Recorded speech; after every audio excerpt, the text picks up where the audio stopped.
On a vu l'héritage avec plusieurs différents cas de calcul.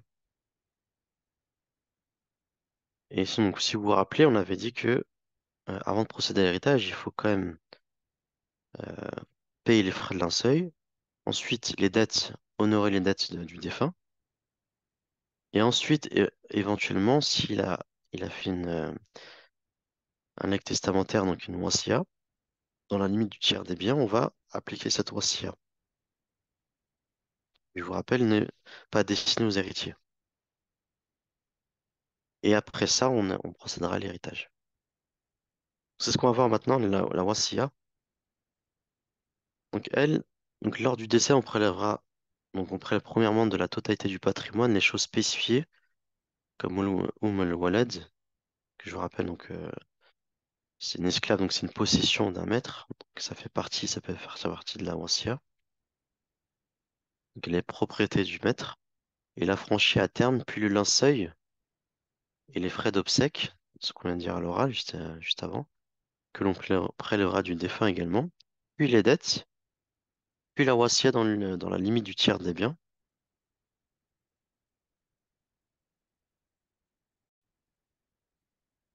J'oublie là, dans la limite du tiers des biens, puis l'héritage. Donc, tout ce qu'on a fait jusqu'à présent. On devra procéder dans cet ordre avant de partager l'héritage. Il est mandoub que celui qui a des biens prépare sa wasiya, donc c'est recommandé. Mandoub, hein, je vous rappelle, c'est si on le fait, on est récompensé, si on le fait pas, on n'est pas châtié. Donc c'est pas obligatoire, c'est recommandé.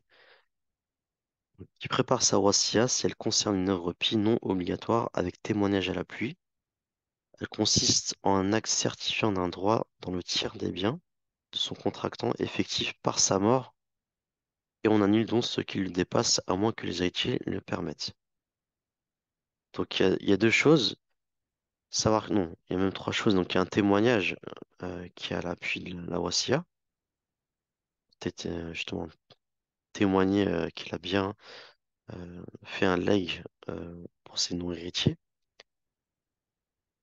C'est effectif à la mort, donc c'est-à-dire que c'est quelque chose qu'il doit faire avant sa mort et après qui sera effectif à la mort. Voilà. Contrairement à l'héritage, qui lui est fictif par lui-même, hein, par la mort. Mais s'il n'y a pas de wasiya écrit avant la mort, on peut pas établir une wasiya euh, après la mort. C'est tout simplement, c'est ça qu'on veut dire. Elle se fait avant la mort. Et on annule donc ce qu'il dépasse, à moins que les héritiers le permettent. Donc c'est à la base euh, dans la limite du tiers, mais si le défunt fait au-dessus et que les héritiers le permettent, donc c'est comme si les héritiers euh, permettaient qu'on leur prenne une part avec leur accord, bien sûr. Sinon, c'est dans la limite du tiers des biens. C'est ça qu'il faut retenir. C'est ça qu'on va utiliser par défaut. La wasiya pour un héritier n'est pas valable à moins que les héritiers ne soient d'accord. Donc pareil, c'est aussi une autre question. Donc, comme on l'a dit, ça se fait pour un héritier, mais si les héritiers sont d'accord, c'est comme si euh, les autres héritiers faisaient cadeau une partie de leur héritage. Mais ce qu'il faut retenir, voilà, c'est que la wasiya se fait dans la limite du tiers des biens et qu'elle se fait pas pour un héritier, mais pour un non-héritier. Mon avis mashhour, donc célèbre de l'école malikite, donc c'est l'avis qui est rapporté par Ibn al-Qasim dans de Mudawwana, donc c'est l'élève principal de l'imam Malik, et de dire que l'on paie les frais de linceul avec l'argent de l'épouse décédée et non avec l'argent du mari, bien qu'il devrait dépenser pour elle de son vivant. Donc l'avis prépondérant, c'est que si l'épouse décède, c'est qu'on va prélever de ses biens à elle, mais pas des biens du mari qui est un avis qui existe hein, dans l'école aussi en justifiant que c'est le mari qui dépensait pour elle. Mais l'avis macho qu'on retient, c'est que on paiera avec les frais de linceul de l'épouse. Exemple 49, le défunt laisse 50 000 euros donc, d'héritage. Il fait une wasiya taux tarika, on va dire ici, parce que il a fait une wasiya, donc c'est pas que l'héritage. Il fait une wasiya de 10 000 euros à sa tante maternelle, car c'est qu'il n'hérite pas, effectivement. Il a une dette de 4 000 € qu'il doit à son ami Khalil. Les frais de linceul et d'obsèques s'élèvent à 4 000 €. Il laisse une épouse et deux fils. Dans ces cas, 50 000 € d'abord, ce qu'on va faire, c'est qu'on va déduire, on a dit les frais de linceul. Déduire les frais de linceul et les dettes qu'il doit à Khalid. Donc ça nous fait 4 000 plus 4 000, 8 000. Donc on retranche à 50 000, ça nous fait 42 000 €. Maintenant, il a une wasiya. Est-ce que on a dit quoi? On a dit que ça soit dans la limite des tiers des biens. Donc il faut que ce soit dans la limite. Il ne faut pas que ça excède le tiers de 42 000, qui est 14 000. Donc 40 000 divisé par 3, ça fait bien 14 000. Et là, donc, effectivement, si il fait une wasiya de 10 000 €, c'est inférieur à 14 000, donc c'est bon. On va honorer cette wasiya. On va retrancher les 10 000 € aux 42 000, donc il nous reste 32 000 € d'héritage. Et donc là, les héritiers ici sont l'épouse et les deux fils. Donc l'épouse a un huitième, ce qui est une ascendance héritière. Les fils sont à Saba, il reste 7 parts donc sur 8. Donc comme 7 parts, c'est pas entier pour deux fils, on va multiplier par 2, donc 4 de tête. Ça nous fait 14 parts pour les fils et 2 parts pour l'épouse. Comme l'épouse, on a dit, elle aura un huitième et qu'il reste 32 000 €, bah donc elle aura 32 000 divisé par 2 16e ou un huitième, parce que là on a le Asmas à la finale était sur 16, et ben ça fait bien 4 000 €. Et donc chaque fils, eux, ont euh, chacun 7 16e que je multiplie par 32 000. Donc 14 000 € chacun. Donc ça fait bien 14 000 plus 14 000 plus 4 000, ça fait bien 32 000 €. Voilà, une application assez simple avec des chiffres pour si vous entraînez avec des sommes réelles. La wasiya relative au laxisme dans la zaka est prioritaire sur les autres wasiya. Compte également que la zaka, le kafala impayé, le sacrifice, etc. Puis la wasiya de l'affranchissement, puis celle des biens. Donc ça, c'est un ordre à respecter où on dit euh, que la wasiya par rapport à la zakat impayée est prioritaire sur les autres wasiya. Pourquoi? Parce que dans le Madame Maliki, en fait, on verra que la zakat, ça rentre pas dans les dettes adami. C'est les dettes vis-à-vis d'Allah, donc ça rentre dans la wasiya, pas dans les dettes qu'on va prélever de la totalité des biens, mais on va la prélever de la wasiya, de manière prioritaire. Ça, je l'ai mis en remarque, on va en parler un petit peu. Puis les autres wasiyas, donc avec la wasiya, donc on compte tout ce qui est des adorations qu'on devait dû à des ramadans non faits, des journaux, des kafaras dus au, au zihar, enfin, il y a toutes les choses où on doit des expiations, au serment, par exemple, quand on fait un serment qu'on ne le respecte pas. Et donc ça fait partie aussi des wasiya prioritaires. Ensuite, après les sacrifices, puis la wasiya de l'affranchissement, puis celle des biens. Voilà. Dans l'école malikite, on différencie deux types de dettes. Les dettes envers Allah et les dettes envers les gens du commun, le adami. Les dettes envers Allah impayées, les kafara, la zakat, les vœux, etc., donc tout ce qui relève des adorations, sont prélevées de façon prioritaire du tiers des biens.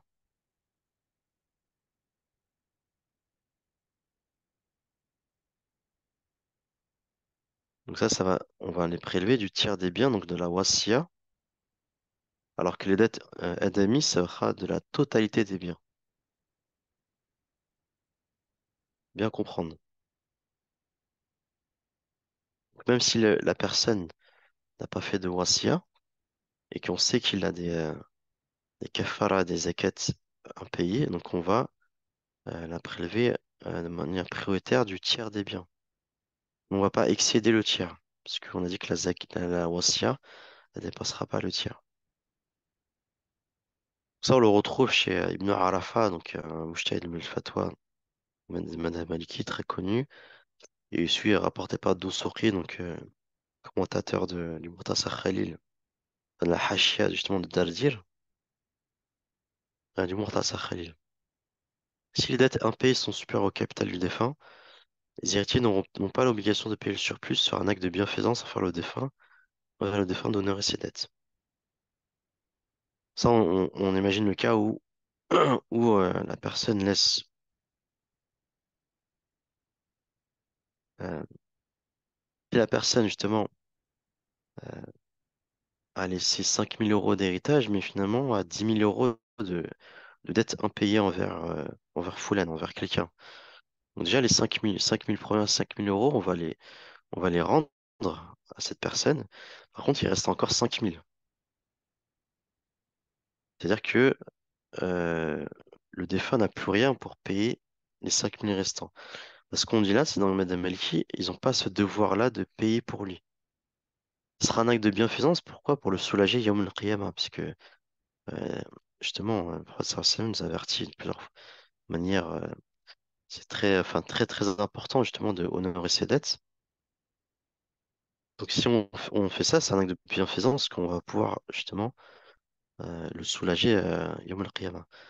Mais c'est pas une obligation pour les défunts, donc c'est ça qu'on veut dire.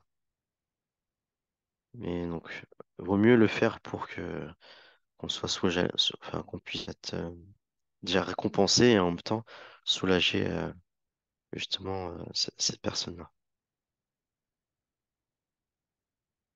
Exemple 50, le défunt laisse 45 000 €. Sa zakat et ses expulsions impayées qui sont évaluées à une valeur de 10 000 €. Il a fait nouancier à son ami à Ali d'une valeur de 15 000 €.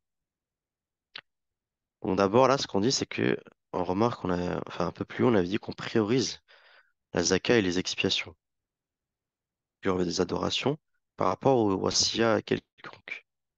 Donc là, en l'occurrence, lui, il a fait une wassia à son ami Ali d'une valeur de 15 000. Donc on va prioriser d'abord la wassia vis-à-vis de la zakat et des expiations qui est de 10 000. Donc on va prioriser donc celle-là qui vaut 10 000 et il reste 5 000 pour aller jusqu'au tiers des 45 000. Le tiers de 45 000, c'est 15 000.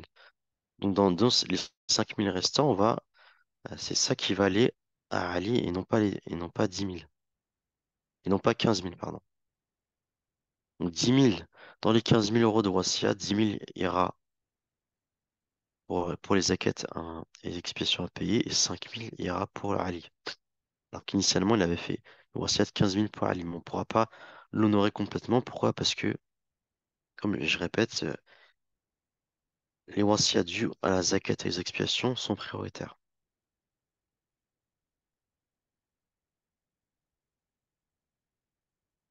On ne pourra pas donner 15 000 € à Ali car la Wassia dépassera le tiers des biens, sauf si les héritiers sont d'accord, comme on l'avait indiqué en remarque. Donc 15 000 € et bien sûr, donc il reste 30 000 € d'héritage. Bon, j'ai fait un exemple, j'ai pas parlé des freins de linceul ici, ni de dettes, parce que vous comprendrez que bien sûr, s'il y en a, il faudra les déduire.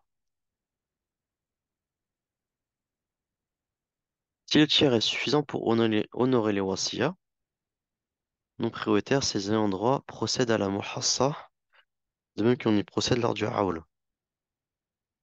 Donc, c'est-à-dire que si c'est supérieur, cette wasiya est supérieure au tiers, donc on va rétablir justement les parts, comme on le fait pour le haoul en fait.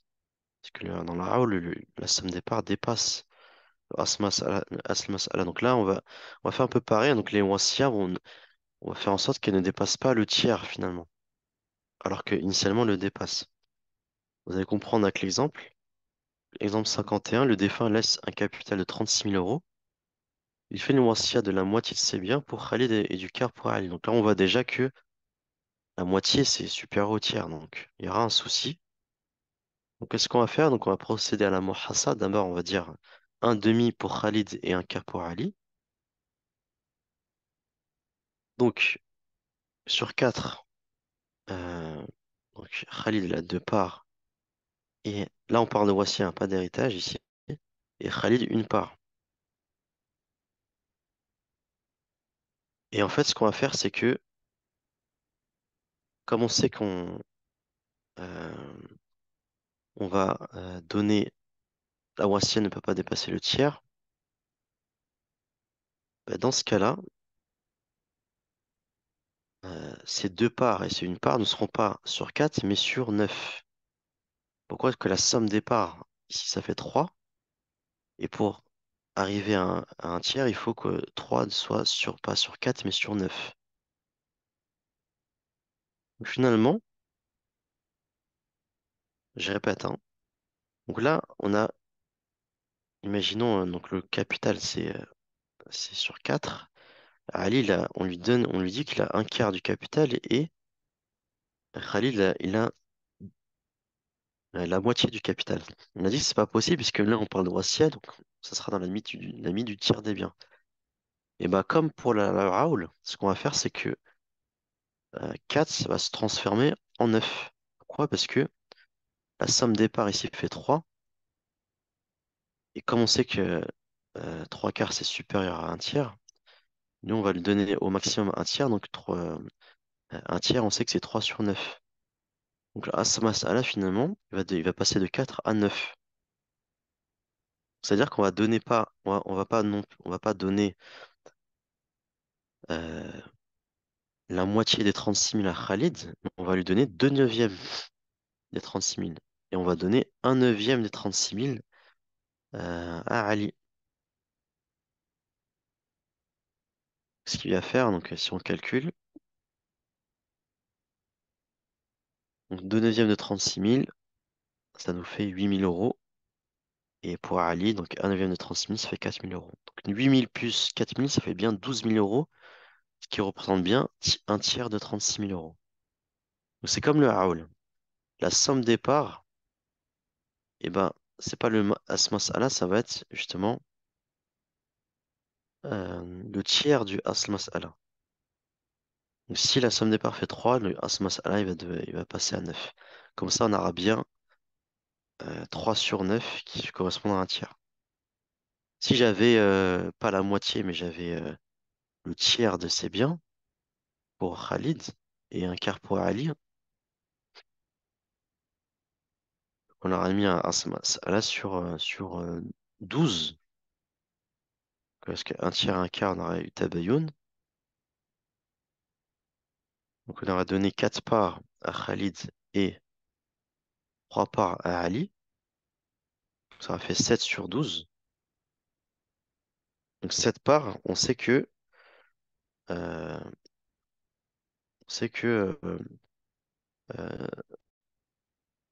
le tiers de 21, ça fait 7. Comme on a 7 parts, on a dit on multiplie par 3 par Asmas Allah, donc on serait passé de 12 à 21. Donc là, comme on a 4, on va passer de 4 à 9.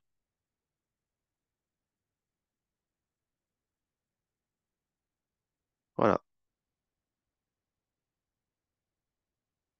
Exemple 52, le défunt laisse un capital de 50 000 euros, il fait une wasiya de tiers de ses biens, pour Khalid et du quart pour Ali. Moi, je viens de faire en fait, tout simplement. Je l'ai fait à l'oral, sans m'en rendre compte. Donc là, bien sûr, comme il y a Tabayoun, on va multiplier les deux pour Asmas Allah, donc 3 par 4, 12. 4 pour Khalid, de 3 pour Ali. Comme on a 7 parts, au total, il va pour Asmas Allah, on va multiplier par 3. Et donc on aura bien 4 sur 21 et 3 sur 21.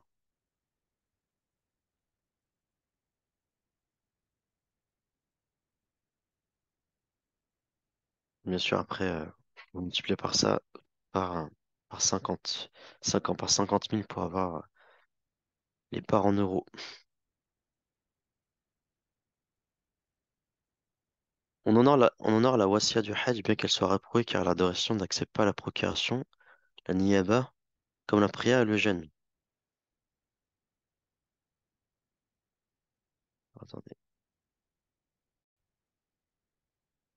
je vais corriger l'accent circonflexe sur le U, hein, ça a été omis.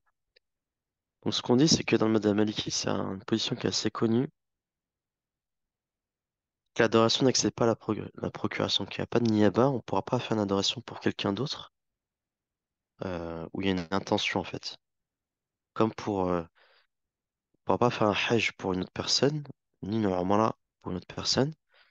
On ne pourra pas prier pour une personne, on ne pourra pas jeûner pour cette personne. Pour la zakat, on l'a dit, on pourra l'honorer dans la wasiya. Mais si je mets l'intention du jeûne, je ne pourrai pas le faire pour quelqu'un d'autre, bien sûr. Donc là, c'est pareil.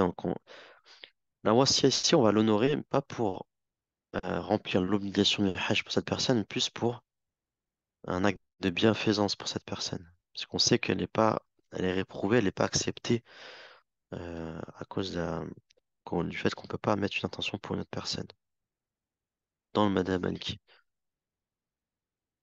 Donc l'action derrière n'est pas d'honorer l'obligation du hajj, mais plutôt d'honorer les parents. Parce que là, cette question-là est surtout propre aux parents décédés, qui mettaient justement justement qui demandaient à faire le hajj pour eux, ou bien qui le mentionnaient pas, hein. Mais s'ils le mentionnaient, justement, c'était pour honorer Bir al-Walidain, et là, on le faisait dans ce cas-là, dans cette optique-là.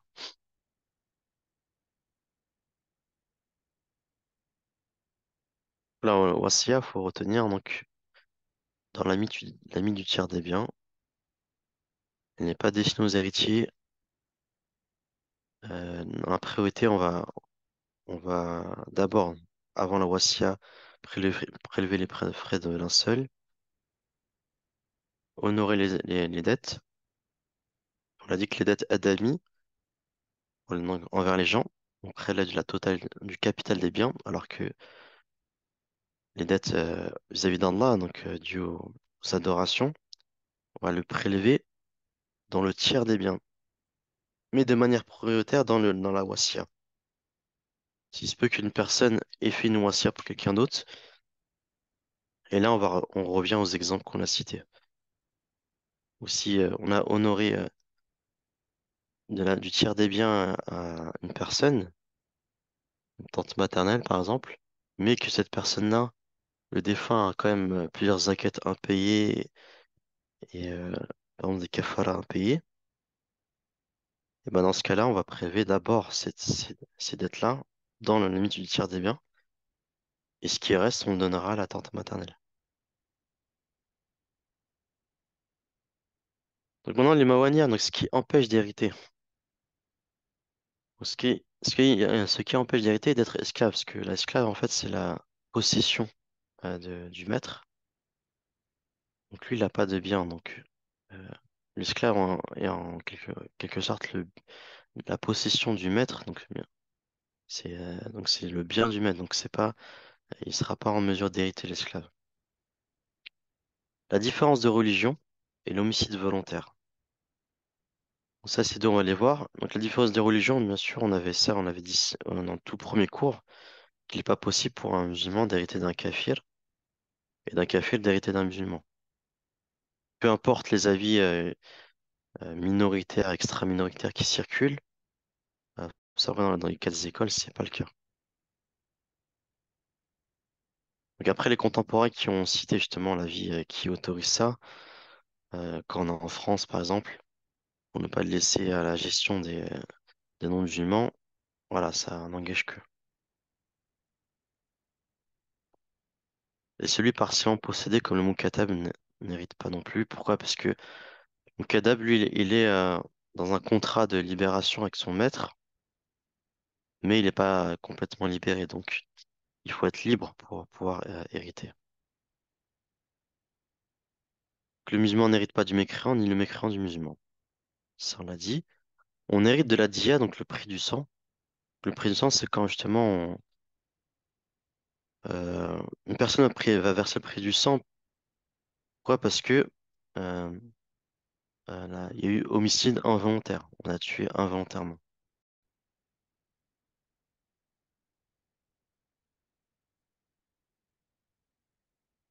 Ah, j'avais coupé la phrase.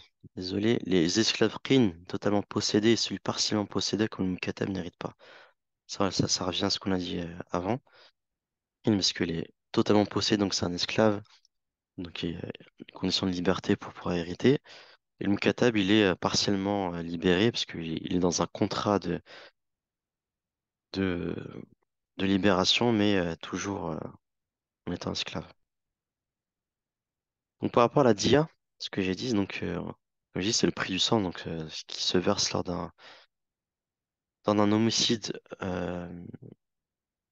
involontaire, mais ça peut aussi être utilisé lors d'un homicide volontaire si la famille ne procède pas au talion, au qisas. On hérite de la dia, prix du sang, en fonction des parts précises dans les livres d'Allah. C'est-à-dire qu'en gros que, imaginons une personne, euh, on va voir ça après.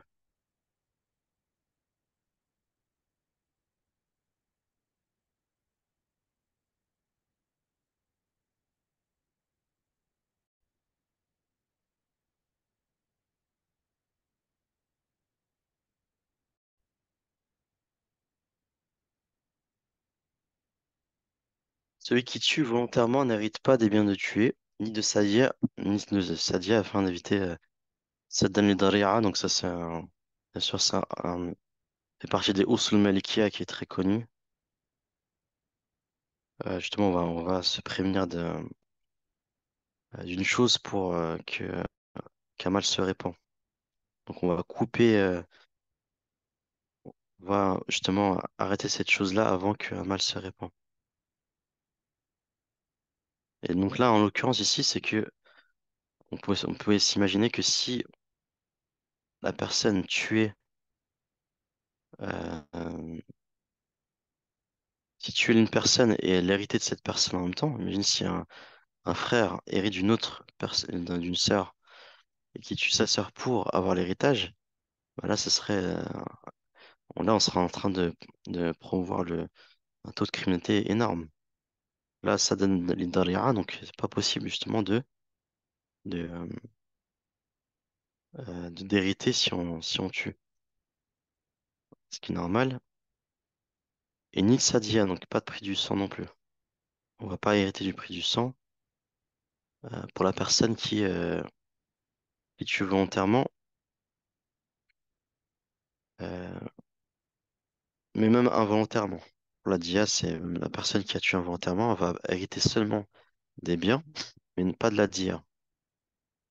Parce que lui, en fait, il va verser la dia, mais ce qu'on dit, c'est qu'il va pas récupérer sa part dans la dia.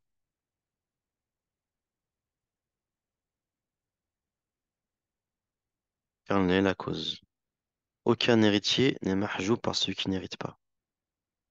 Ça, vous allez comprendre cette phrase qui est un peu compliquée. Donc, ce qu'il faut enfin, retenir, déjà, c'est ceux qui empêchent d'hériter. Et par rapport à la dia, au prix du sang, c'est que euh, la personne qui tue involontairement ou volontairement n'hérite pas. Par contre, celui qui tue involontairement, bah, il va quand même hériter de l'héritage, mais pas de la dia, pas du prix du sang, qu'il va devoir verser à la personne. Le défunt laisse une mère, deux frères consanguins, alors qu'il était tué par l'un d'eux involontairement. La mère hérite du sixième car il y a deux frères, mais elle héritera du tiers de la dia car un des frères a tué involontairement le défunt. Vous vous souvenez quand la mère elle hérite soit du tiers du sixième, et le sixième elle hérite quand il y a soit une naissance héritière ou une fratrie. Bah, là, en l'occurrence, ici, ce qui va se passer, c'est que comme un des deux frères a tué l'autre, donc c'est ce frère-là, il va quand même hériter du frère défunt. Par contre, il va pas hériter de la dia.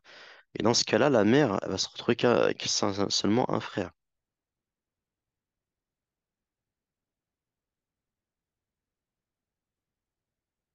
Et donc, la mère, dans ce cas-là, elle héritera du tiers de la dia. Parce que pour la dia, on va appliquer les mêmes règles, hein, le prix du sang. Donc, dans l'héritage, elle héritera du sixième. Par contre, dans le prix du sang, elle héritera du tiers. Parce qu'un des deux frères et la personne qui a tué involontairement le défunt.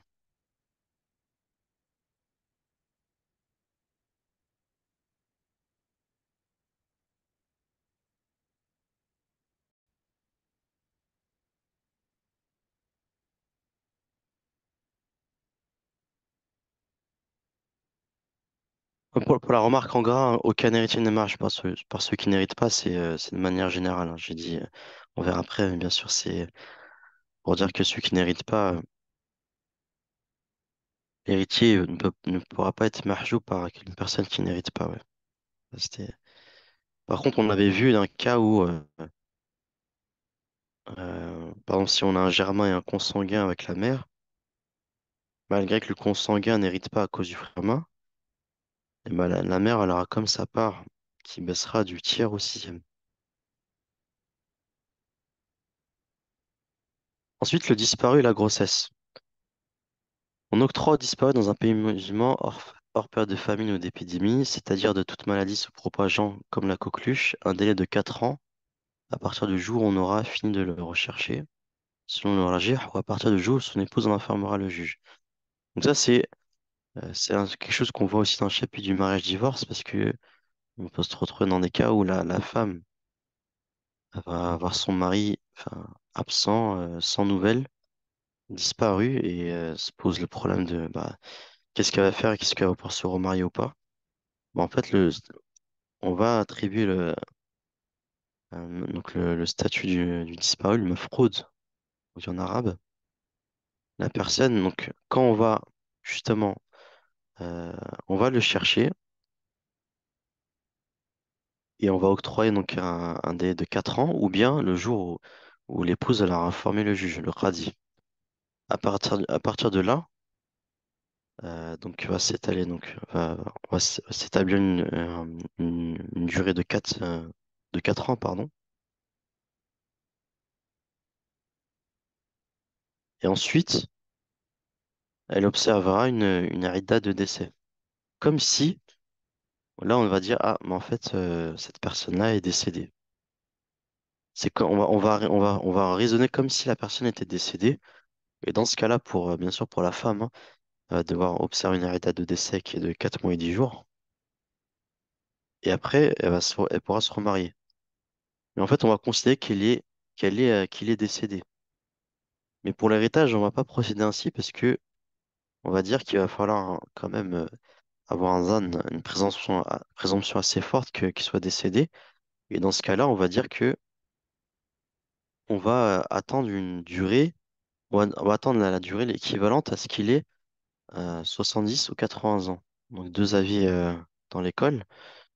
Se dire que là, c'est bon, il est mort et on va pouvoir hériter. Donc si il n'a pas cet âge, donc ni en dessous de 70, et qu'elle a bien observé donc il y a eu ce délai de 4 ans pour la recherche et donc, attente de 4 ans et la date de décès, donc là, elle va pouvoir se marier en considérant qu'il est mort, mais pour l'héritage, ce sera en suspens en attendant qu'il ait l'équivalent de 70 ou 80 ans.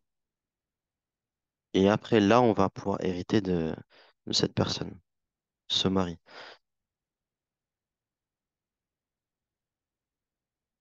Ça, c'est quelque chose qu'on voit aussi dans le chapitre, voilà, comme j'ai dit, dans l'Isala, dans le chapitre du mariage-divorce, pas dans l'héritage, mais c'est aussi un détail dans la Habia, par exemple, on va le voir, on va en parler dans le chapitre de l'héritage.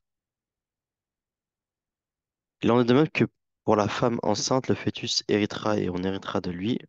On attendra la naissance du fœtus pour partager l'héritage en fonction du sexe de l'enfant. On hérite du nouveau-né lorsqu'on aura la preuve qu'il est en vie, savoir des pleurs ou un son sortant de sa voix. Donc ça, c'est un peu comme dans le chapitre du Salat Janaza, on va savoir à quel moment on va enterrer le nourrisson, c'est qu'on aura la preuve qu'il a vécu. Donc la preuve ici, c'est les pleurs ou un son sortant de sa voix. Donc, chez les Malikia, c'est comme ça qu'on va procéder donc pour l'héritage. Selon d'autres avis, on va dire qu'on va procéder au minimum certain. C'est-à-dire que, par exemple, si une femme qui est enceinte, euh, et qu'il y a eu un défunt et qu'on sait que l'enfant dans le ventre de la mère sera un héritier, ben, on va donner un minimum certain entre la fille et le garçon, et le reste, on donnera au moment de la naissance. Donc, si c'est une fille, il n'y aura pas d'autre chose à donner. Si c'est un garçon, on donnera.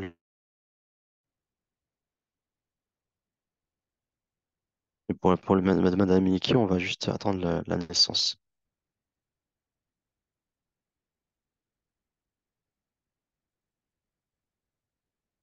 Ensuite, le wala, donc on avait dit en tout début dans l'introduction que parmi les héritiers, il y a aussi l'affranchisseur. Ça, c'est un droit par wala, succession par alliance, que ce droit revient à l'affranchisseur. Il hérite de tous les biens s'il est seul, qu'il soit homme ou femme. Il a affranchi une personne, un esclave. Cet esclave meurt, disons, je sais pas, 2 ans plus tard. Et ben lui, il aura un droit dans l'héritage. Mais en fonction des héritiers de l'esclave libéré, il héritera ou pas. Donc c'est comme un assis, donc il hérite de tous les biens s'il est seul, qu'il soit homme ou femme. Même affranchisseuse, elle héritera aussi euh, par, par asaba.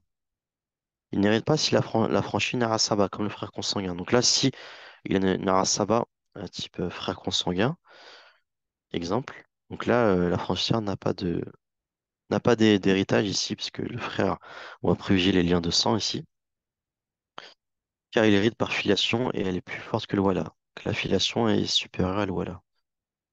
Il prend avec les gens du Fard ceux qui restent. Donc s'il y a des gens du Fard, des gens qui ont part fixe, et pas d'autres personnes qui sont à Saba, donc l'affranchisseur lui prendra ceux qui restent par à Saba.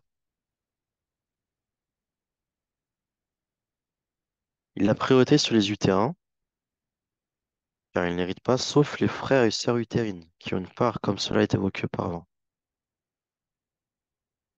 On dit les frères et sœurs utérines, eux, ils ont une part. Par contre, les enfants des utérins, les oncles utérins, etc., les tantes n'ont pas de part. Donc là, l'affranchisseur héritera. Exemple 52, l'affranchisseur laisse un fils et une fille. Et bien sûr, j'ai oublié une petite partie. Attendez. Mais bien sûr, l'affranchisseur laisse un affranchi, un fils et une fille. Ah, attendez. Ah, donc l'affranchisseur ici, l'affranchisseur va laisser, va libérer donc un esclave, laisse un fils et une fille. L'affranchi meurt ensuite. Le fils héritera du wala et non la fille.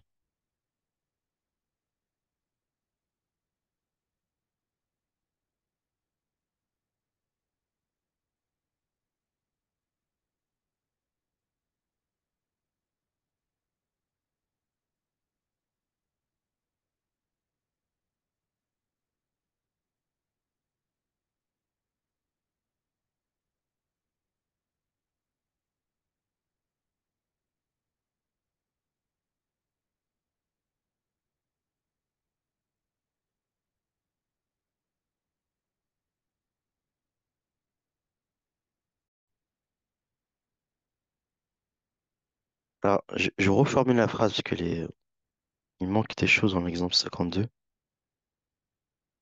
Donc, en fait, l'affranchisseur euh, meurt. Donc, il laisse une fils et une fille et l'affranchi meurt ensuite. Donc, c'est ça qu'on dit, c'est que le fils de l'affranchisseur, c'est lui qui va hériter du wala, et pas la fille. Je vais reformuler un petit peu. Le wala est pour le plus proche de la rasaba de l'affranchisseur. Si l'affranchisseur meurt en laissant 2 fils, Zayd et Ahmed, et qu'il hérite du wala de l'affranchi du père, puis que Zayd meurt en laissant 2 fils, le wala ira au fils Ahmed seulement car il est le plus proche. Donc ça, c'est juste voilà, se représenter les choses. On va pas trop s'attarder sur cette partie-là.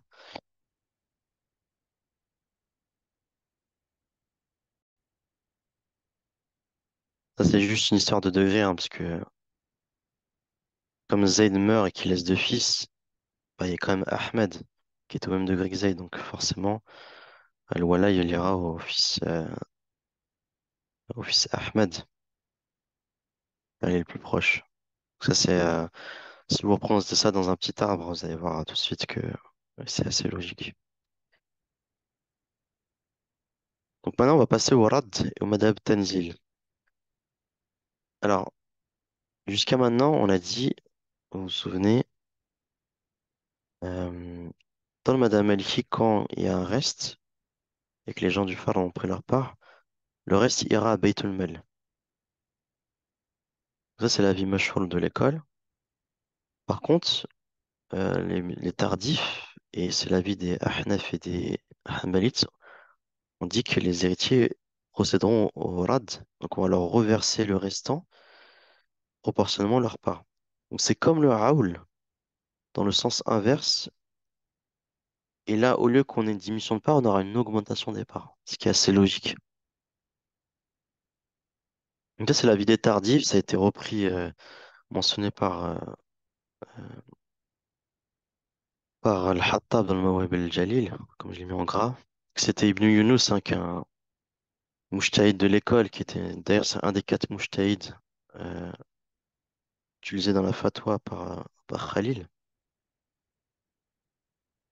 et qui avait une phrase, justement, que si Malik et ses compagnons avaient été là, en voyant que le Baytul Mal est corrompu ou absent, il aurait procédé au Arad. Donc c'est un peu un, un indice pour dire qu'en fait il a opté pour le Rad et ça a été rapporté par le Hattab, également par Dardir dans son commentaire. Et c'est l'avis des tardifs et c'est même l'avis en vigueur au Maroc aussi. Quand on regarde dans le mot d'Awana, là je parle pas le mot d'Awana d'Ibn Qasim, mais le mot d'Awana, la loi. On verra qu'on reverse justement le reste proportionnellement au part d'héritier, donc c'est bien le rad. Le rad, c'est-à-dire le renvoi en fait. On utilise en arabe le rad pour dire une mise, enfin plutôt une réponse à une personne, c'est parce qu'on va renvoyer en fait, c'est une histoire de renvoi. Donc c'est ça la vie en vigueur par les tardifs. Donc je l'ai mentionné en fin du PDF. Pourquoi? Parce que dans la Risala, ce qu'on mentionne, c'est la vie mashhour, de le fait qu'on reverse le reste à Beit Mal. C'est le RAD qu'on va utiliser aujourd'hui. Donc dans les exercices, dans le contrôle final, si je j'indique pas euh, avis tardif, c'est que par défaut, c'est le mashhour, et donc c'est qu'on verse le reste à Beit Mal. Mais voilà, je préciserai si on parle d'avis des tardifs. Les mutaakhir. Donc, comme il était précisé tout le long du cours, l'avis de l'école malikite est de donner le reste à Beit Mal en l'absence des racibs, après que les gens ayant une part fixe aient pris leur part. Néanmoins, les tardifs de l'école malikite ont adopté l'avis des hanafites et des hanbalites, à savoir le rad. Le rad signifie le retour, la restitution. Le rad consiste en l'absence des racipes à donner aux gens ayant une part fixe le reliquat proportionnellement à leur part. Le rad est l'opération inverse du raoul. Les époux ne bénéficient pas du rad. Donc on ne va pas donner aux époux le rad en sachant qu'ils ont bien une part fixe, mais on ne va pas procéder au rad avec les époux. Quand il y a des époux, le rad consiste simplement à donner le reste de l'héritage aux héritiers à part fixe après que l'époux ou l'épouse ait pris sa part. Ibn Yunus, mujtahid de l'école malikite originaire de la Sicile, évoque qu'en l'absence de Beit el-Mal, on optera pour le rad. Cela est rapporté par le Khattab dans le Mawahib al-Jalil, un commentaire célèbre du Mukhtasar. Alors, exemple 53. Donc la fille, donc le défunt laisse une fille et une mère. La fille a la moitié, la mère a le sixième. Ça, maintenant, normalement, vous devez savoir. Asl mas'ala est sur 6 qui était 3 parts pour la fille, une part pour la mère. Donc on se dit, là maintenant, il reste 2 parts. Si je précise pas, donc les deux parts restantes iront à Beit al-Mal. Mais là, on va procéder au rad ici. Et le rad, tout simplement, consiste à que ta somme départ devienne le asl mas'ala, alors que la somme départ est inférieure au asl mas'ala. Donc ça fait que euh, tes- la part augmente. Parce que la fille, au lieu d'avoir 3 parts sur 6, elle aura 3 parts sur 4. La mère, au lieu d'avoir une part sur 6, elle aura une part sur 4.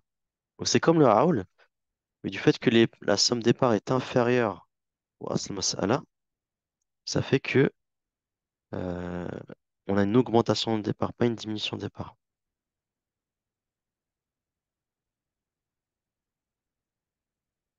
Le défunt laisse un époux, deux filles et un frère utérin. Donc deux filles, deux tiers, un époux, un quart, ce qui est une descendance héritière, frère utérin, zéro. Donc n'oubliez pas que le frère utérin est voilé par les filles et les filles de fils. Donc là, on est sur 12, donc le tabayoun. 8 parts pour les filles, 3 parts pour l'époux. Quand on a dit euh, que l'époux ne bénéficie pas du rad, bah, tout simplement la part restante, on la donnera aux filles. Donc ça nous fait 9 parts, 9 parts sur 12. Si on divise tout par 3, ça nous fait 3 parts, une part. Bon, après, c'est pas forcément utile, mais il faudra remultiplier par 2 pour avoir justement quelque chose d'entier pour les filles. Donc on va multiplier le as masala par 2. Donc on a bien 6 parts pour les filles, 3 parts chacune et 2 parts pour l'époux. Donc quand il y a l'époux, bien sûr, n'oubliez pas qu'il ne bénéficie pas il va pas bénéficier du harad. Et on va juste donner le reliquat en fait aux héritiers hériteurs du harad.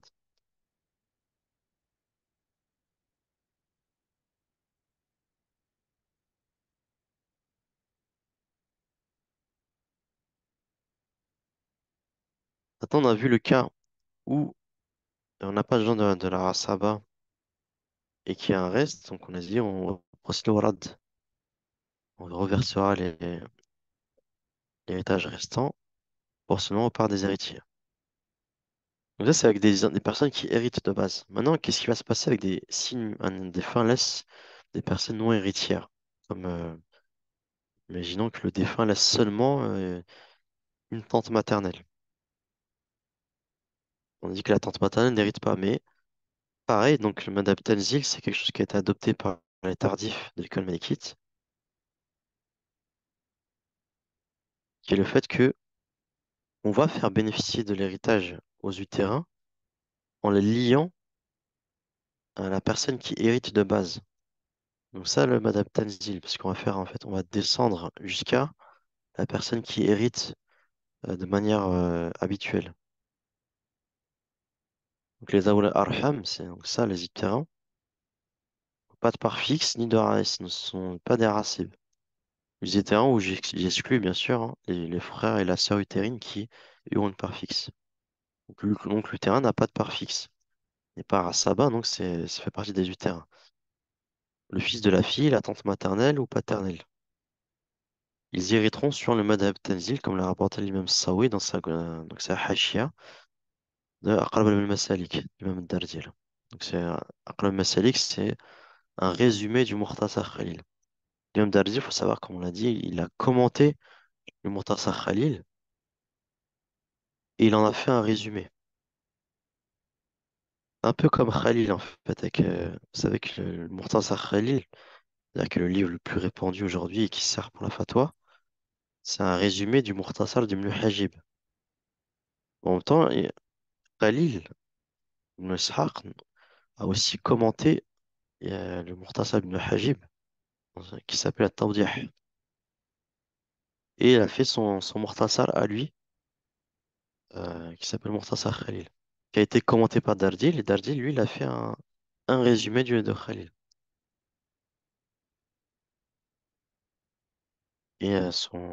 Justement, son commentaire, il a commenté lui-même son résumé. Euh, Ok, Aqrab al-Masalik. Donc le madhab Tanzil consiste, selon le livre Ar-Rahabiyya, c'est vrai qu'on le retrouve, mais quand ça a été évoqué par Sawi, mais c'est assez bien détaillé pardon, dans Ar-Rahabiyya. C'est un autre livre hein, que j'ai étudié dont l'auteur est Shafi'ite, mais qui a rapporté aussi l'avis des autres écoles. Donc il explique bien que ça consiste à accorder à chacun des utérin la place de l'héritier par lequel il s'attache au défunt. Comme ça compliqué de compréhension, mais vous allez vite comprendre. Les grands-pères maternels prennent la place de la mère. Pourquoi? Parce que eux sont liés à la mère, justement.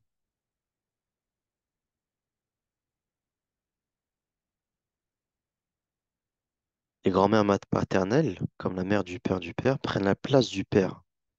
Donc eux, ils sont liés au père. On va toujours les faire liés à une personne qui hérite. Les oncles, les enfants des frères et sœurs utérines prennent la place des utérins, pas de même. Donc si j'ai des enfants des frères et sœurs utérines, bah, l'enfant en question, il prend la place, en l'absence des frères et sœurs utérines, de la place qu'il leur a attribuée. Le fils du frère utérin sera considéré comme un frère utérin par Madame Tenzil. Les oncles maternels et les enfants, les tantes maternelles et les enfants prennent la place de la mère. Pourquoi? Parce ils sont liés à la mère. Donc, le maternel est le frère de la mère. Il est lié par la mère. Les oncles paternels de la mère, les oncles paternels, donc l'utérin seulement et ses enfants, les tantes paternelles et ses enfants, les filles des oncles, prennent la place du père. Donc, pareil, on va les lier au père. Les enfants de la sœur prennent la place de la sœur. Pourquoi? Parce que les enfants du fils, pardon, les enfants du frère, hormis le frère utérin, sont des héritiers. Le fils du frère germain et le fils du frère consanguin sont des héritiers. C'est pas quand là, pour ça qu'ici on parle des enfants de la sœur germaine ou consanguine. Bah, vont prendre tout simplement leur place. Les enfants de la fille prendront la place de la fille. Donc, bien faire attention, des fois on peut se tromper. Le fils de la fille n'est pas un héritier. Donc, par Madame Tanzi, le fils de la fille prendra la place de la fille, pas du fils, parce qu'il est lié à la fille. Donc, le fils de la fille, si on applique le Madame Tanzi parce qu'il n'y a personne d'autre, eh ben, ce sera pas un race-type, il va prendre la place de la fille, donc il prendra l'héritage de la moitié. Ensuite, le terrain le plus proche exclut le terrain le plus éloigné, comme la fille de fille est voilée. Pardon, je voile la fille de fils, de fille de fils de fils. Alors, je vais la refaire parce que c'est pas forcément évident. Déjà, il y a un EST en trop. Donc, le terrain le plus proche exclut le terrain le plus éloigné, comme la fille de fille de fille. Donc, celle-là elle voile la fille de fils de fille de fils de fils. Et ainsi de suite. Les enfants des utérins se partagent l'héritage sans distinction, parce que ça, c'est, comme vous savez, comme on l'avait dit, les utérins, quand ils sont ensemble, on va pas dire au mal de la part de deux femelles. Par contre, si on a dans l'héritage l'oncle maternel et la tante maternelle, bah, tous les deux sont liés à la mère. Et par contre, comme c'est un oncle et une tante, bah, là, on va procéder à la règle de deux parts pour l'oncle. Donc, quand on dit ils sont liés, hein, c'est-à-dire ils vont avoir l'héritage qu'avait la personne en temps normal. Parce qu'un oncle maternel, s'il est lié à la mère, il va pas avoir, c'est pas un racib, ce sera la part de la mère. Donc, c'est-à-dire que il aura le tiers ou le sixième. Le défunt laisse le fils de sa fille. Donc, le fils de la fille héritera chez les tardifs et prendra la place par Madame Tenzil. La place de la fille aura donc la moitié et l'autre moitié par Rad. Donc là, on va combiner les deux, hein. C'est pour ça qu'on a fait la Rad avant. Donc, c'est-à-dire que le fils de la fille prend la place dans l'héritage de la fille, en son absence, hein, bien sûr. Et comme il y a une autre moitié, cette autre moitié chez les Tardis, ce qu'on va faire, c'est qu'on l'a redonnée à la fille par Rad, tout simplement. On va pas dire que l'autre moitié ira à Beth El. Ici, on dira que l'autre moitié ira à, au fils de la fille. Le défunt laisse le père de sa mère, deux filles et deux sœurs consanguines, deux utérines, pardon, la fille d'une sœur germaine et la fille d'une sœur consanguine.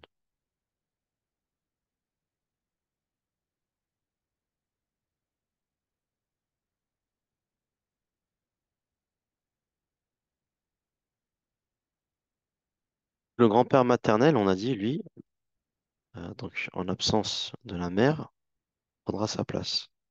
Donc elle aura le sixième, quoi, parce qu'ici, il y a des descendances héritières.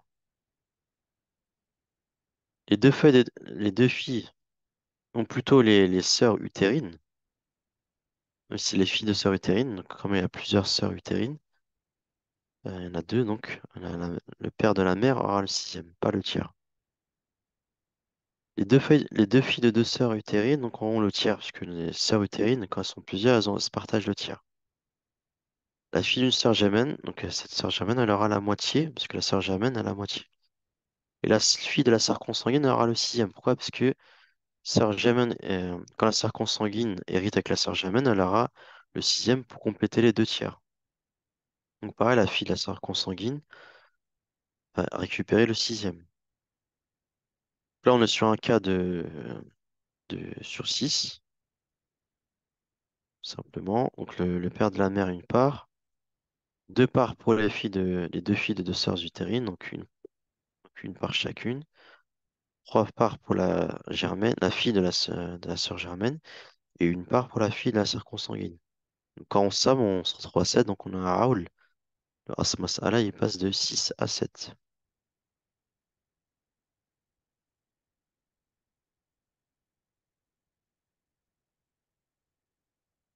Voilà pour Madame Tanzil et pour le Rad. Maintenant, on va on va passer, pardon, à la Munasara.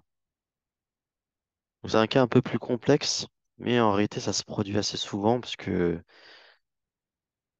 des fois, on tarde à procéder au partage de l'héritage, qu'on a déjà un héritier qui décède. Donc, c'est-à-dire on va avoir un effet en escalier où le défunt laisse des héritiers, l'héritier décède et laisse d'autres héritiers. Donc, en fait, ça fait une sorte de cascade, de ramification où on a euh, plusieurs héritiers parce que on n'a pas procédé à l'héritage, au partage de l'héritage du premier défunt.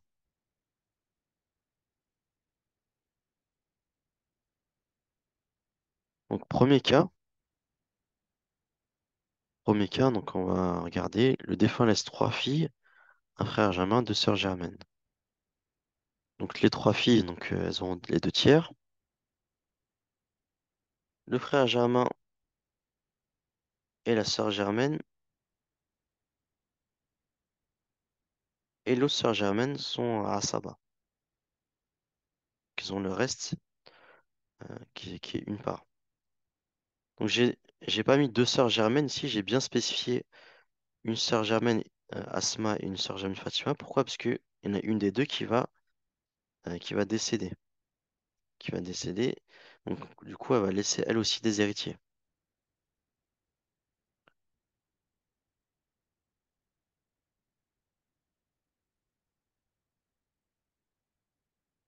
Donc,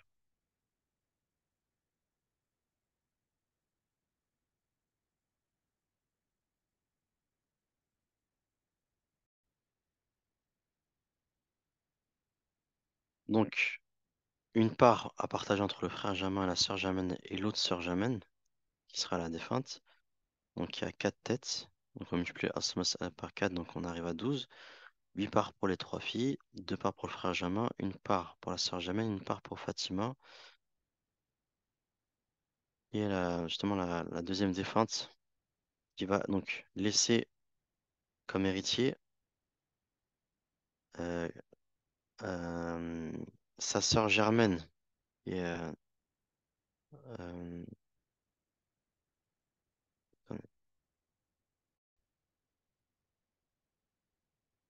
Donc, j'ai mis Sarah dans la colonne suivante, mais c'est Asma, bien sûr. En fait, donc la sœur germaine, je corrige ça aussi. La sœur germaine, Fatima, donc elle laisse comme héritier, le frère Jamin, donc qui était aussi l'héritier du premier défunt. La sœur germaine Sarah, donc qui est Asma en fait, je me suis trompé entre parenthèses. Et ses trois filles. Et donc les trois filles, donc par rapport à elles, donc c'est euh, donc c'est ses nièces. Et- Donc les trois filles qui héritent des deux tiers, donc finalement par rapport à Fatima, bah, ce sont les trois nièces. Et donc les nièces n'héritent pas. Donc ce qui va se passer, c'est que la part de Fatima, la part de Fatima elle va se transférer à, à Asma et au frère Jamin. Donc là, ce cas, il est un peu plus simple que le prochain, parce que là, tout simplement, ce qui va se passer, c'est que euh, on va,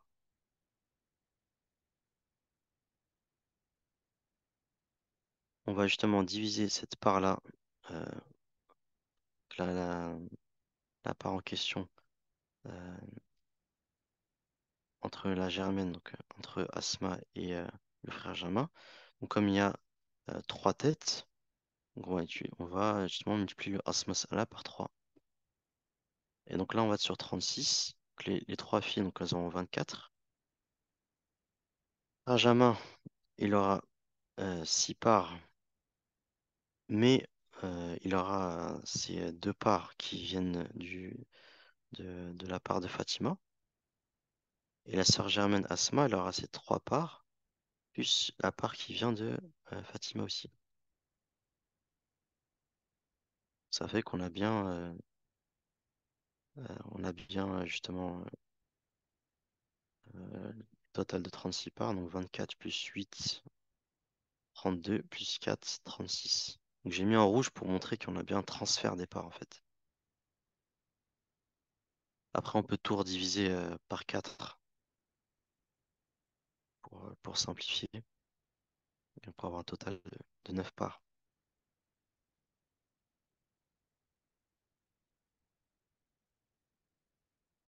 Voilà.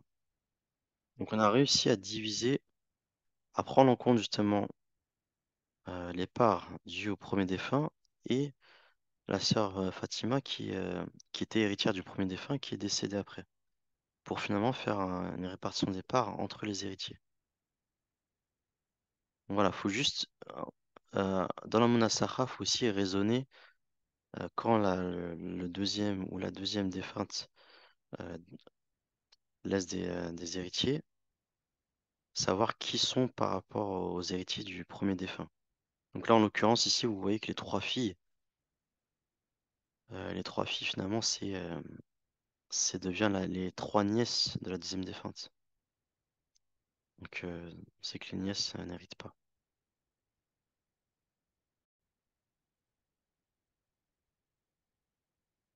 Donc là, oui. Donc, on peut simplifier par 4 pour revenir à 9 sur un total de 9. Et si vous laissez sur 36, je laisserai bon aussi. Mais on essaie toujours de simplifier au maximum. Alors, exemple 58. La défunte laisse un époux, un père, une mère, une fille. Donc l'époux, lui, il a un quart, parce qu'il y a une descendance héritière qui est Nusseïba, la fille. Le père a un sixième plus un éventuel reste. La mère a un sixième, parce qu'il y a une descendance héritière. La fille a un moitié. Le as mas'ala, il est de 12, parce qu'on a on a tawa fort, 6 et 4. Donc 6 fois 4 divisé par 2, on a bien 12. L'époux, il a 3 parts, le père 2 parts, la mère 2 parts, et 6 parts pour la fille. Donc de toute façon, il n'y aura pas d'éventuel reste pour le père, parce qu'on voit déjà que ça dépasse même 12. On a As Masala qui est réévalué à 13. Donc on a Raoul. Donc là, ça se produit en général quand on a des filles et des sœurs. Maintenant, l'époux, c'est justement le défunt en question. Et donc, il va laisser comme héritier une fille, la sœur germaine et une épouse.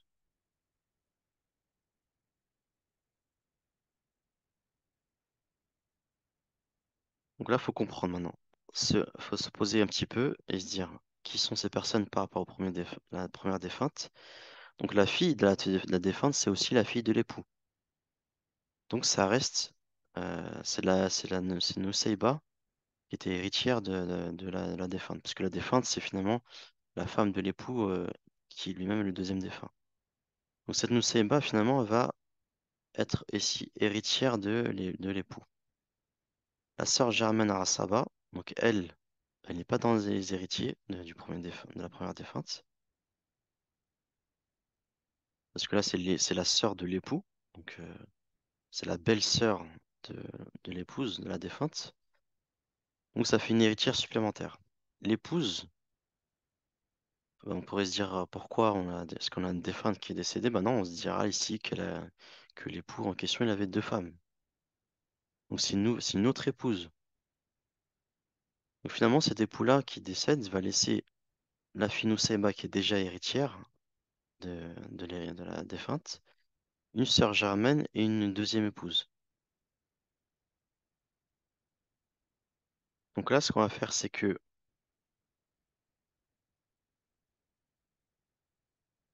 alors, genre, je vais, voilà. Donc la fille, bien sûr, elle a la moitié, la sœur germaine, euh, elle est Rasaba. Donc ça, vous vous rappelez aussi, hein, l'Irayri. Pourquoi? Parce que en présence d'une fille, ou une fille de fils, la sœur germaine n'a pas sa moitié. Elle est Rasaba. L'épouse a un huitième, c'est qu'une descendance héritière. Donc ça fait que la fille, finalement, elle a 4 sur 8. La germaine, donc là, on passe à la colonne à côté. On est toujours sur un total de 13.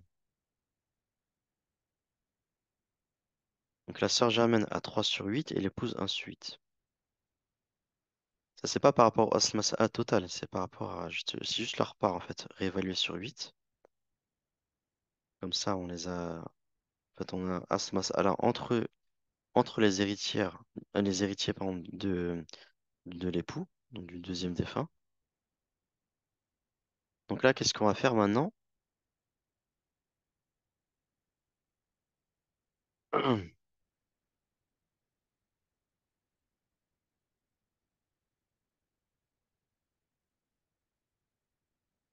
Donc maintenant, comme on a un total de.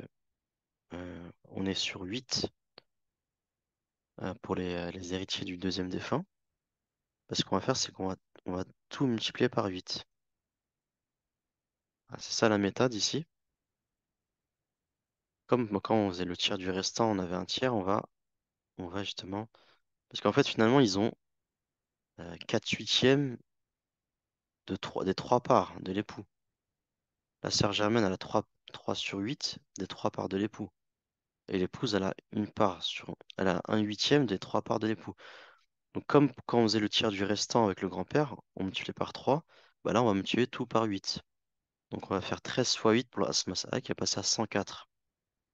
Et donc, la fille qui avait 4 sur 8 euh, des trois parts de l'époux, voilà, ça va nous faire, si on calcule, ça va nous faire 12 parts pour la fille. Donc 4 sur 8 fois 8, bien sûr, fois 3.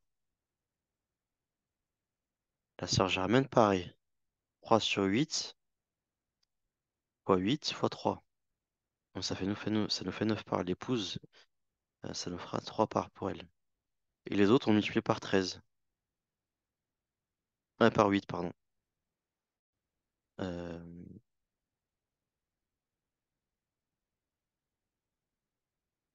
attendez, 2 petites secondes.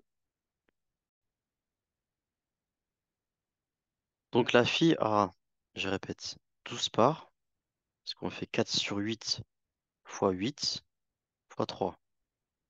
On a tout multiplié par 8, justement, pour enlever les fractions de la fille, de la sœur germaine, l'épouse. Donc on a 12 parts pour la fille, 9 parts pour la germaine, 3 parts pour l'épouse. Alors pour le père et la mère, c'est pas 26. Je suis trompé, c'est 16 et 16. Et la fille, elle aura 48 parts.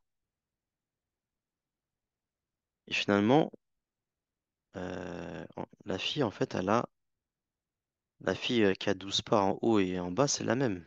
Donc au final, au total, elle aura 60 parts.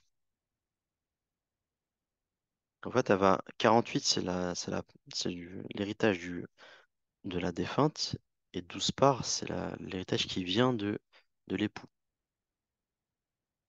Quand on somme, donc c'est pas 26, hein, faites bien attention, bien sûr, c'est 2 fois 8, donc c'est 16 pour le père et 16 pour la mère.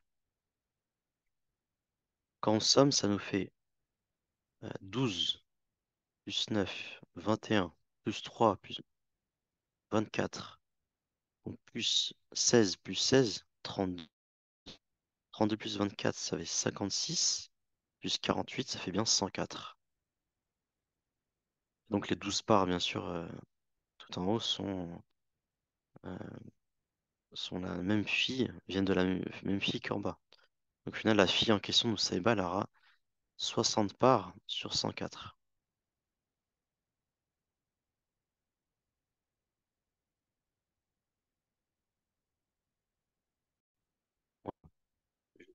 Je corrige, hein, c'est pas 26, je vais le faire, hein, dans l'envoi du prochain PDF. C'est pas 26 parts. C'est pas. Tout simplement, c'est 13 fois, c'est 2 fois 8. Parce qu'à ce moment-là, on l'a multiplié par 8. Passer de 13 à 104.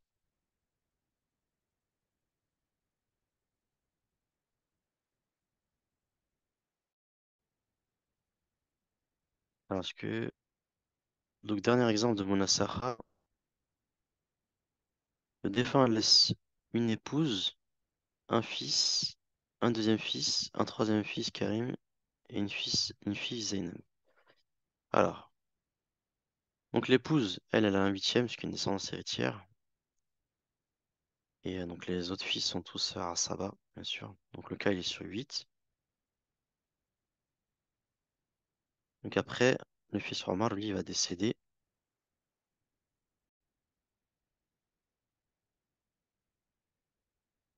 Donc bien sûr, on a ici la fille Zainab. Donc quand on compte le nombre de têtes, pour les 7 parts, on a 3 fils et une fille, donc ça nous fait, 7 têtes, hein, exactement comme le nombre de parts. Donc ça fait 2 parts pour chaque fils et une part pour la fille. Donc ça, c'est l'héritage principal. Maintenant, on voit que donc, le fils Omar décède. Donc bien sûr, le Moulin Sarkhan a dit que se produit si l'héritage n'a pas été partagé pour le premier défunt. Donc ce fils Omar décède. Il laisse une épouse, une mère, une fille, un frère Jamin, un autre frère Jamin et une sœur Germaine. Donc il se trouve que les frères Jamin en question, bah, ce sont les fils qu'on a ici. Et la sœur Germaine, pareil. Donc la fille Zainab du premier défunt, bah, finalement c'est la sœur Germaine de Omar. Et les frères Jamin, Zayd et Karim, sont les frères de Omar. Donc là maintenant on sait que on a la même personne dans le deuxième héritage. On va devoir aussi retrouver les parts après. Donc l'épouse de Omar, donc elle a un huitième, descendance héritière, la mère un sixième, la fille un demi. Il a laissé une fille aussi, bien sûr, et une mère et une épouse, qui ne sont pas dans les héritiers de base. Donc, par contre, les deux frères Jamin et la sœur Germaine sont les enfants du premier défunt. Donc là, le Asmas Allah, entre eux, il va être sur 24. Pourquoi? Parce que On a un Tawafour contre 6 et 8. Donc on fait. Ah, attendez.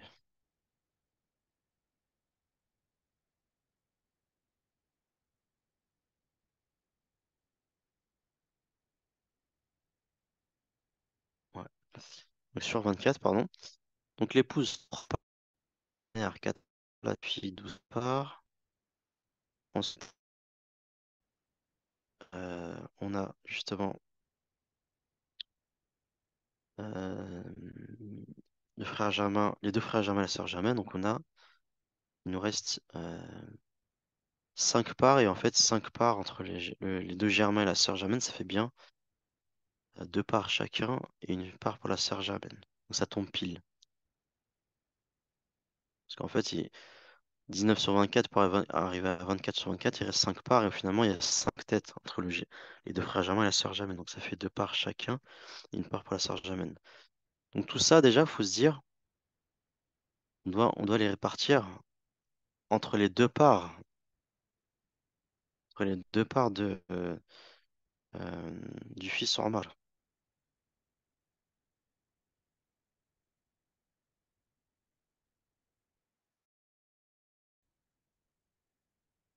Donc là maintenant, ce qui reste, c'est faut enlever la fraction 24.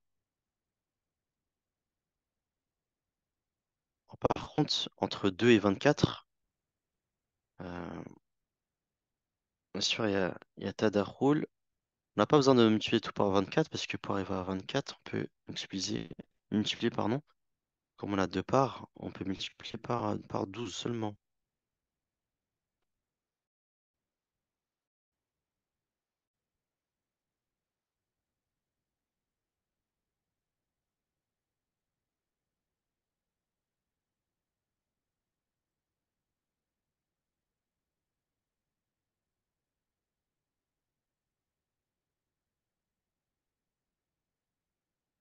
Ouais.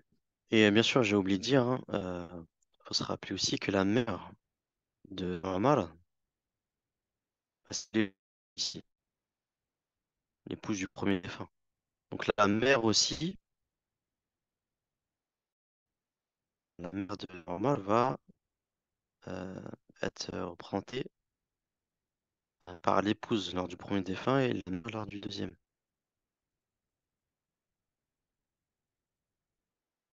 Donc ça, on peut multiplier tout par 24, mais on peut en réalité multiplier par juste par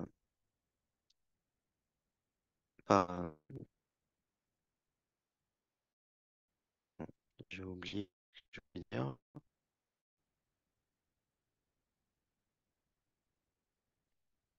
On peut multiplier justement euh, le total par 12, vu qu'on a deux parts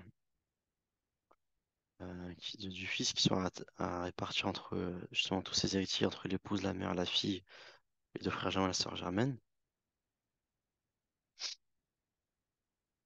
De toute façon, si vous multipliez par 24, vous allez retourner sur vos pattes. Après, vous pourrez diviser tout par deux. C'est juste une histoire d'aller plus vite. Donc là, on multiplie le total par 12. On passe de 8 à 96.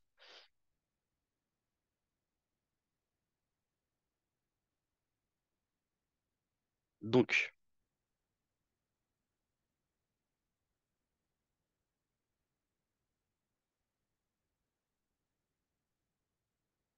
l'épouse en question, elle a 12 parts.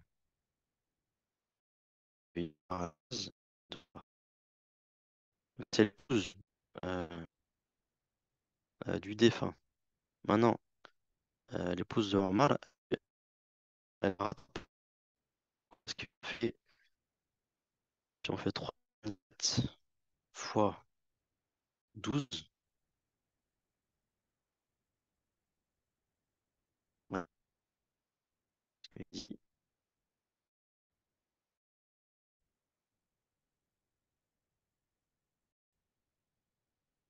donc l'épouse de Omar, elle est 3 sur 24, elle aura 3 sur 4 fois 8, fois 12, pardon, et fois les deux parts de Omar. qu'en fait, elle avait 3 sur 24 des deux parts. Donc finalement, 3 sur 24 fois 2 fois 12, ça nous fait bien 3 parts pour l'épouse. Ainsi de suite. La même chose pour la mère, 4 parts, 12 parts pour la fille. Le frère Germain, lui, euh, il, il a justement donc 2 parts, parce qu'il avait 2 sur 24. Donc fois les 2 parts de Omar, fois 12, donc ça fait bien 2 parts. 2 parts pour Karim, une part pour Zainab. Donc pour Zayd, donc on passe de 2 à 24, donc 24 parts pour Karim aussi, et 12 parts pour Zainab. Maintenant, on avait dit, donc l'épouse, elle, l'épouse de Omar, elle a 3 parts, ça reste, c'est ces 3 parts-là. La mère en question, la mère de Omar, c'est l'épouse du défunt. Donc ces 4 parts, finalement, s'ajoutent aux 12 parts de l'épouse. C'est la même personne. Donc finalement, elle a 16 parts sur 96. C'est ça que je l'ai mis en rouge. Tout ce qui est en rouge, c'est les transferts. Le fils Zayd, qui est le frère germain de Omar, lui avait 2 parts, bah, va s'ajouter à ses 24 parts qu'il a eues grâce à l'héritage du défunt. Donc ça fait 24 plus 2, ça fait 26. Idem pour Karim. Et pour Zainab, elle avait hérité d'une part en raison du décès de Omar, qui vont s'ajouter à son héritage principal, qui était de 12, donc ça fait 13 parts. 12 plus 1, 13. Et quand on compte, normalement, on doit retomber sur nos pattes. Donc on compte que ce qui est en noir, hein, bien sûr. Le rouge, c'est pour signifier que finalement c'est la même personne. Qu'au total, elle a bien les deux. 12, 15, plus 4, 9, 19, plus 12, 31, plus 2, 33, plus 2, 35, plus 1, 36, plus 24, 60, plus 20, 84, plus 12, 96. C'est bon, c'est correct. Donc voilà. Donc là, on en a fini pour la monastère et également avec la théorie et tout le cours. Alhamdoulilah. Donc là, c'est juste donc maintenant des petits éléments supplémentaires pour la recommandation.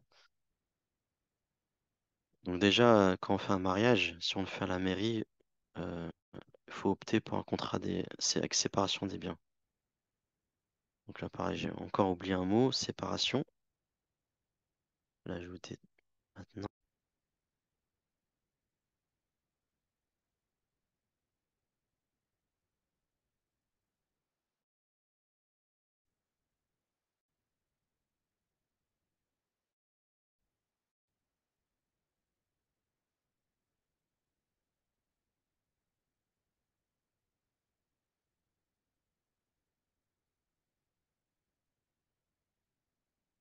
Donc faire un contrat des biens, de séparation des biens chez le notaire, parce que c'est chacun a ses biens. On n'est pas censé mettre nos biens en commun. Donc chacun a ses biens. Après, bien sûr, si un couple achète une maison ensemble, bah, ils doivent savoir à combien ils ont acheté, à quel pourcentage ils ont acheté la maison. On ne doit pas juste mélanger nos comptes comme ça, parce que chacun doit, on doit payer sa zakat, donc c'est pas à partir de ses biens personnels.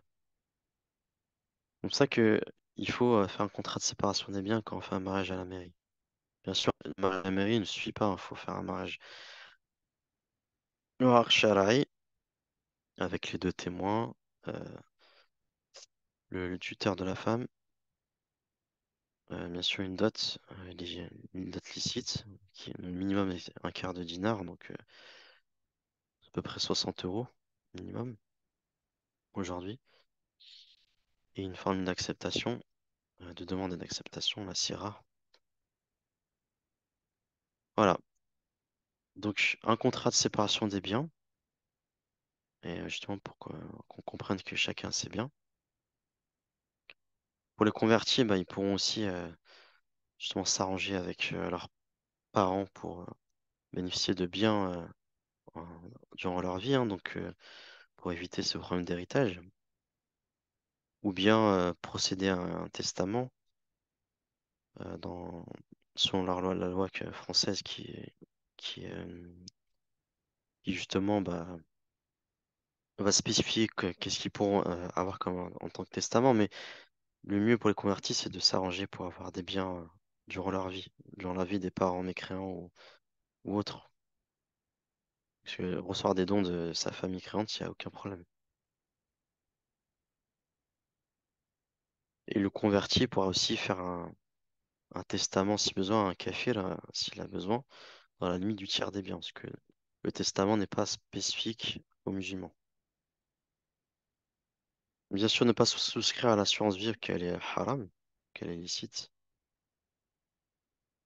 Après, vous savez que pendant dans l'héritage, vous avez ce qu'on appelle les héritiers réservataires, ceux qui ont justement les quotes-parts attribuées. Et après, on a une quotité disponible qu'on peut utiliser comme dans ce qu'on veut, ce qu'on souhaite dans un testament. Mais on ne peut pas déshériter les personnes. Dans le droit français, ça se passe comme ça. Bon, j'ai mis des petits détails, hein, vous pourrez regarder. On peut jouer sur le testament pour rééquilibrer les parts, mais après, ça peut devenir vite compliqué. Euh, donc, on peut aussi convoquer tous les héritiers devant le notaire dans un pacte successoral, justement pour que certains héritiers renoncent à leur partie ou partiellement. Après, il faut encore une fois se les sensibiliser, hein. Ceux qui ont une double nationalité, ils peuvent aussi jouer dessus s'ils ont une nationalité musulmane, enfin d'un pays musulman plutôt. Ça veut pas dire grand-chose.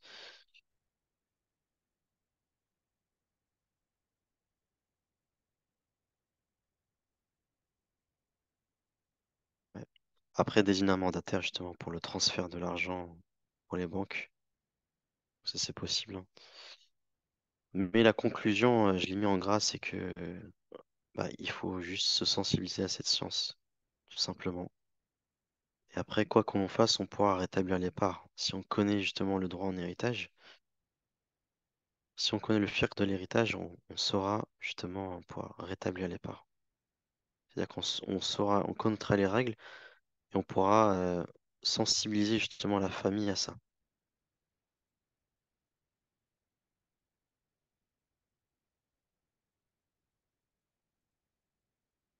Donc voilà. Pour les preuves, donc de quoi faire une wasiya passe. euh, ouais, il y a une petite une coupure dans le texte, je crois.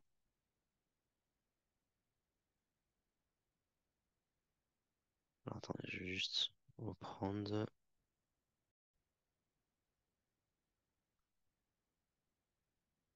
Donc le texte il a été tronqué, hein, il y a un souci, mais donc le hadith est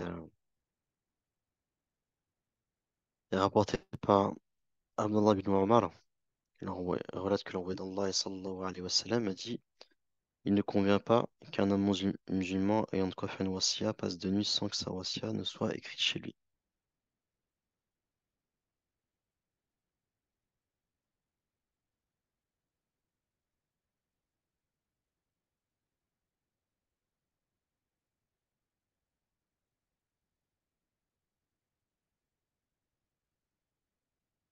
Je rétablis un peu la- le texte.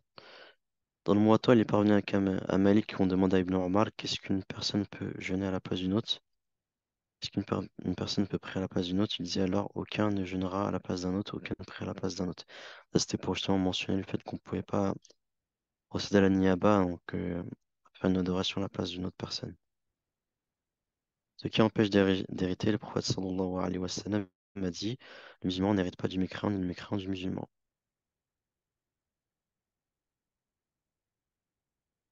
Abdullah ibn Amr ibn al-As relate que l'envoyé d'Allah sallallahu alayhi wa sallam se leva le jour de la conquête de Mecca et dit, les gens de religions différentes n'héritent pas les uns des autres. La femme hérite de la dîme de son mari et de ses biens, et il hérite de sa dîme et de ses biens. Sans cela, tant que l'un des deux ne tue pas volontairement son compagnon. Si l'un d'eux tue son compagnon volontairement, il n'hérite rien de sa dia et de ses biens, et s'il tue son compagnon involontairement, il hérite de ses biens, non de sa dîme. Il y a un mot qui s'en est trouvé en plus. Rapporté par Daraqutni et al-Bayhaqi, le Rad, donc la vie détaillée de l'école malikite est rapportée par le Khattab dans son commentaire de Mawahib al-Jalil, du Mukhtasar Khalil. Al-Khattab cite la parole de Ibn Yunus dans sa Jami' al-Masail al-Mudawwana, donc ça c'est le commentaire de Mudawwana de Ibn Yunus. Donc si Malik et ses compagnons avaient été de notre époque, ils auraient donné l'héritage au Dawul Arham s'il était seul, et le Rad à ceux qui incombent de recevoir le Rad. Donc j'ai mis le texte en arabe aussi pour ceux qui souhaitent. Et justement, donc, je disais dans la Mudawana du Maroc, donc, il est mentionné que le fait de hériter les Darul Arham par le militaire de l'école Mekite est rapporté par As-Sawi dans sa glose du commentaire du livre Aql al-Masalik, qui est un résumé du Mukhtasar Khalil. Et dans l'article 349, on retrouve justement la Mudawana, euh, donc le code, donc la loi marocaine, on retrouve justement le RAD. Voilà, on en finit ici, alhamdulillah. سبحانك اللهم بحمدك أشهد أن لا إله إلا أنت أستغفرك وأتوب إليك